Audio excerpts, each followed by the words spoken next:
अजीब लोग हैं, खुशियाँ छीन कर कहते हैं खुश रहो। ऐसी भी हुई थी मुझसे क्या खता।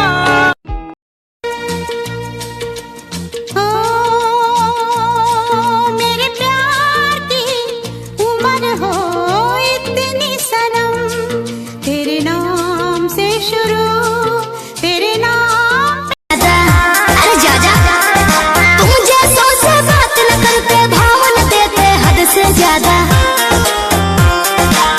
आजकल की लड़की रंगदार, लड़का सीधा साधा। आजकल की लड़की बाली उठा लाली कब हो जाता यारी। कहीं घूमे चले के बा काजी? घूमे तोरा के नैहर चौपाई के बा। अगर आपको मेरी वीडियो अच्छी लगती है तो प्लीज स्टार जरूर। हमारे बाप ने मकान बनाया, उसमें इतना बड़ा बरामदा था, इतना बड़ा बरामदा था कि पूरे गांव के लोग बैठ जाते थे। हमारे पास भी इतनी बड़ी गाड़ी थी, इतनी बड़ी गाड़ी थी, पूरे गांव के लोग आ जाते थे। हाँ, इतनी बड़ी गाड़ी खड़ी कहाँ करते थे? तेरे बाप के बरामदे में।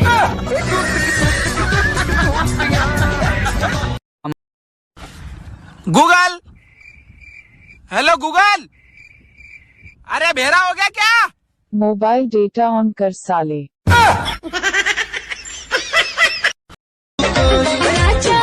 माने के बारी हमारे ऑर्डर ना करे जा, माने के बारी हमारे ऑर्डर ना।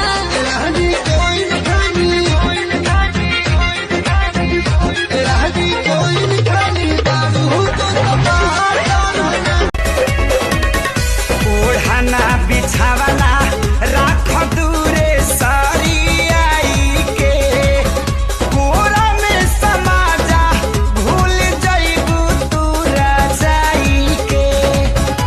भटा भटा भके दिल। ए शादी करबू हमरा से? का करबा हमरा खाती? चांद तारा तूर के लिया देम। तो ओकर अचार डलेम का? घर के सब काम आ दोनों बेरा खाना हम ये बनाए। तब ठीक बा।